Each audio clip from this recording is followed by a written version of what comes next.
நாகை, கடலூர், திருவாரூர் உள்ளிட்ட பல்வேறு பகுதிகளில் வெளுத்து வாங்கிய மழை. சீர்காழி, தூத்துக்குடி, நெல்லையிலும் மழை பெய்ததால் மக்களின் இயல்பு வாழ்க்கை பாதிப்பு.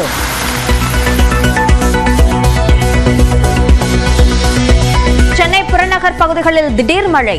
ஆலந்தூர் தொடங்கி வண்டலூர் வரை பெய்த மழையால் மக்கள் மகிழ்ச்சி.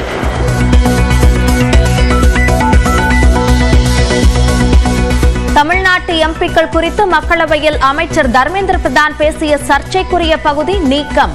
கனிமொழி உள்ளிட்ட எம்பிக்களின் எதிர்ப்பை அடுத்து நேற்று தனது பேச்சை வாபஸ் பெற்றிருந்தார்.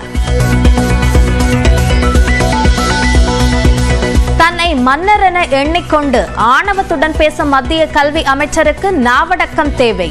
தமிழக எம்பிக்கள் குறித்து சர்ச்சைக்குரிய வகையில் பேசியதற்கு முதலமைச்சர் மு க ஸ்டாலின் பதிலடி. தேசிய கல்விக் கொள்கை, மும்மொழிக் கொள்கை குறித்து மக்களவையில் விவாதிக்க அவை ஒத்திவைப்பு நோட்டீஸ் வழங்கிய கனிமொழி. தொகுதி மறுசீரமைப்புக்கு எதிர்ப்பு தெரிவித்து நாடாளுமன்ற வளாகத்தில் திமுக எம்பிக்கள் இன்று போராட்டம். மகாராஷ்டிர ஆளுநர் சி.பி. ராதாகிருஷ்ணனை சந்தித்து பேசினார் அதிமுக பொதுச் செயலாளர் எடப்பாடி பழனிசாமி. அதிமுக, பாஜக கூட்டணி அமையும் என எதிர்பார்க்கப்படும் நிலையில் எஸ்.பி. வேலுமணி இல்ல திருமண விழா மற்றும் விமான நிலையத்தில் சந்திப்பு. ஸ்ரீவைகுண்டம் அருகே பேருந்தில் சென்ற 11ஆம் வகுப்பு மாணவருக்கு அரிவாள் வெட்டு. 2 சிறார்கள் உட்பட 3 பேரை கைது செய்த காவல்துறையினர். கேரளாவில் உடல் எடையை குறைக்க யூடியூப் பார்த்து உணவு கட்டுப்பாட்டில் இருந்த இளம் பெண் உயிரிழப்பு. 6 மாதங்களாக நீர் மற்றும் காய்கறிகளை மட்டுமே எடுத்துக் கொண்டதால் விபரீதம். அபாய கட்டத்தை போப் கடந்துவிட்டதாக வாட்டிகன் வட்டாரங்கள் தகவல். அடுத்த சில தினங்களுக்கு மருத்துவமனையில் இருக்க வேண்டும் என விளக்கம். சாம்பியன்ஸ் கோப்பையை வென்ற இந்திய அணி வீரர்கள் தாயகம் வருகை. விமான நிலையங்களில் உற்சாக வரவேற்பு.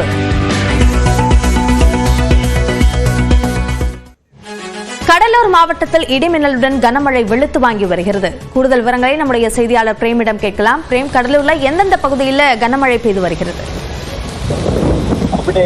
கடலூர் மாவட்டத்தில் நேற்றிலிருந்து வெயில் வாக்கி வந்த நிலையில் தற்போது காலையிலிருந்து வானம் மேகமூட்டத்துடன் காணப்பட்ட நிலையில் குளிர்ந்த காற்று வீசியது. 7 மணியிலிருந்து சுமார் 8:30 மணி அளவில் கடலூர் உள்ளிட்ட அனைத்து பகுதிகளிலும் தற்போது கனமழை என்பது வெளுத்து வாங்கியது. குறிப்பாக கடலூர், ரெட்டிச்சாவடி, நெல்லிக்குப்பம், பன்ருட்டி, பாலூர், ஆலப்பாக்கம், பெரியப்பட்டு உள்ளிட்ட மாவட்டத்தின் பல பகுதிகளில் இடி மின்னலுடன் கூடிய கனமழை என்பது 1.5 மணி நேரத்துக்கு மேலாக பெய்து வருகிறது. இந்த மழை என்பது வடகிழக்கு பருவமழை முடிந்த நிலையில் தற்போது முதல் மழை என்பது குறிப்பிடத்தக்கது. குறிப்பாக இந்த மழையால் குளிர்ந்த காற்று வீசுவதால் தற்போது மக்கள் தற்போது மகிழ்ச்சியாக இருக்கிறார்கள். விவரங்களுக்கு நன்றி பிரேம். சென்னை புறநகரில் தாம்பரம், விமான நிலையம் உள்ளிட்ட பகுதிகளில் காலையிலிருந்து மழை பெய்து வருகிறது. கூடுதல் விவரங்களை நம்முடைய செய்தியாளர் சுரேஷிடம் கேட்கலாம். சுரேஷ், இங்க மழையுடைய தீவிரம் எந்த அளவுக்கு இருக்கு? அதாவது அப்படின்னா சென்னை புறநகர் பகுதியான ஆலந்தூர், விமான நிலையம், பல்லாவரம், குரோம்பேட், தாம்பரம், முடுத்தூர், வண்டலூர், அதன் சுற்றுவட்டார பகுதியில் கடந்த 10 நாட்களுக்கு மேல கடுமையான வெயிலின் தாக்கம் அதிகரித்தனர். பொதுமக்கள் அவதிப்பட்டு வந்தனர். இந்த நிலையில் இன்று காலையிலிருந்து மேகமூட்டத்துடன் காணப்பட்டு வந்தனர். தற்போது சாரல் மழையும் மிதமான மழையும் பெய்து வருகிறது. இதனால் வாகன ஓட்டிகள், பொதுமக்கள் மகிழ்ச்சி அடைந்தனர். அது மட்டுமின்றி ஒரு சிலர்கள் மழையில் நனைந்த வரை அவர்களுடைய பணிக்கு செல்லக்கூடிய சூழ்நிலை ஏற்பட்டுள்ளது. அப்படியா? விரிவான விவரங்களுக்கு நன்றி சுரேஷ். எக்ஸ்பிரஸ் 18 செய்திகளை பார்க்கலாம். நீலகிரி மாவட்டம் குன்னூர் அருகே யானை தாக்கி 30 வயது இளைஞர் பரிதாபமாக உயிரிழந்தார். சேம்பக்கரை ஆதிவாசி கிராமத்தைச் சேர்ந்த விஜயகுமார் குன்னூர் நகரில் இருந்து உணவுப் பொருட்களை வாங்கிக் கொண்டு பேருந்து மூலம் ஆர்டலி வந்தார். அங்கிருந்து ஊருக்கு செல்ல 3 கிலோமீட்டர் தூரத்திற்கு நடந்த நிலையில் வனப்பகுதியில் மறைந்திருந்த யானை தாக்கி விஜயகுமார் சம்பவ இடத்திலேயே உயிரிழந்தார். சிவகங்கை மாவட்டம் திருபுவனத்தில் கொடுக்காப்புளி விற்பனை சூடுபிடித்துள்ளது. மதுரை ராமநாதபுரம் 4 வழிச்சாலையில் ஆங்காங்கே சாலையோரத்தில் சிறு வியாபாரிகள் விற்பனைக்கு வைத்துள்ள கொடுக்காப்புளி கிலோ 400 ரூபாய் வரை விற்பனை செய்யப்படுகிறது. சீசன் தொடங்கியுள்ள நிலையில் வரத்து குறைவாக இருப்பதாகவும் ஏப்ரல், மே மாதங்களில் பெங்களூரு, ஓசூர் பகுதிகளில் கொடுக்காப்புளி விளைச்சல் அதிகரித்து விற்பனைக்கு வந்தால் விலை குறையும் என்றும் வியாபாரிகள் தெரிவித்தனர்.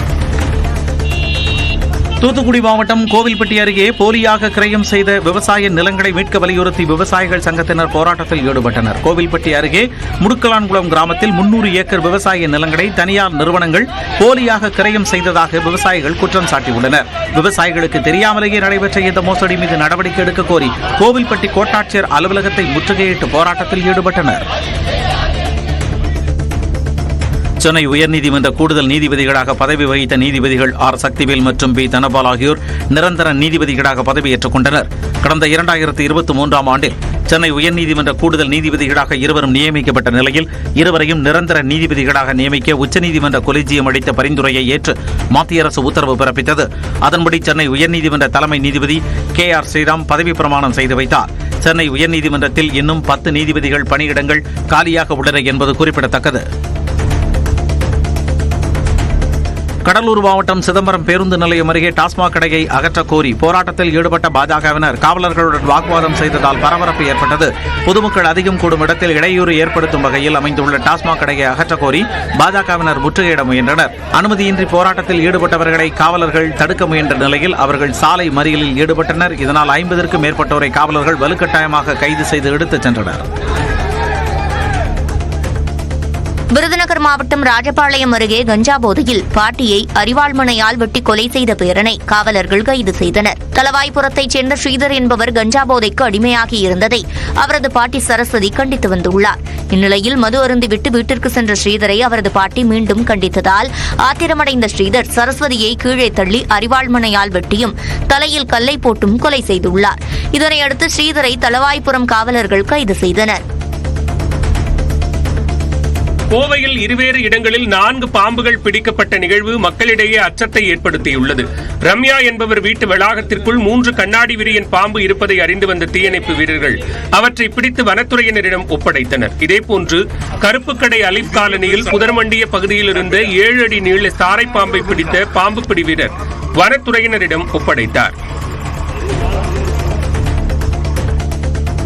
கன்னியாகுமரி மாவட்டம் காஞ்சிரக்கோடு பகுதியில் புல்லட் பைக் திருடப்பட்ட காட்சி வெளியாகியுள்ளது.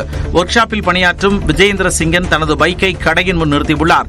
மதியம் திடீரென பைக் காணாமல் போனதால் அதிர்ச்சி அடைந்த அவர் அருகில் இருந்த CCTV காட்சிகளை ஆய்வு செய்தார். அப்போது அடையாளம் தெரியாத நபர் புல்லட்டை திருடிச் சென்றது தெரிய வந்தது. இது தொடர்பாக காவல்துறையினர் விசாரித்து வருகின்றனர்.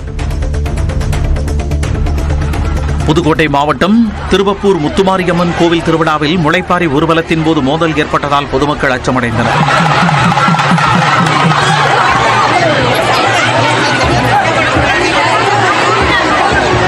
திருவிழாவிற்கு வந்திருந்த திருக்கடலையைச் சேர்ந்த 2 இளைஞர்களுக்கும் மேலக்கொள்ளை கிராமத்தைச் சேர்ந்த இளைஞர்களுக்கும் தகராறு ஏற்பட்டுள்ளது. இதனால் அவர்கள் அரிவாளை வைத்து தாக்கிக் கொள்ள முயன்றதால் ஊர்வலத்தில் சென்ற மக்கள் பதறி ஓடினர். இந்த சம்பவம் குறித்து காவல்துறையினர் விசாரணை மேற்கொண்டு வருகின்றனர்.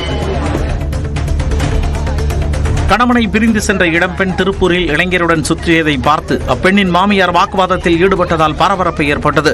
கை குழந்தையுடன் மாயமான இளம்பெண் திருப்பூர் பழைய பேருந்து நிலையத்தில் இருப்பதாக மாமியார் மாமனாருக்கு தகவல் கிடைத்தது. அவர்கள் அங்கு சென்றபோது மருமகள் வேறொரு இளைஞருடன் இருந்ததால் அதிர்ச்சி அடைந்தனர். அவரை விரும்புவதாக கூறிய பெண் தாலியை கழற்றி கொடுத்த நிலையில் குழந்தையை கணவனின் பெற்றோர் பறித்துக் கொண்டதால் பிரச்சனை முற்றியது. இதனால் காவல்துறையினர் விரைந்து வந்து பேச்சுவார்த்தை நடத்தினர்.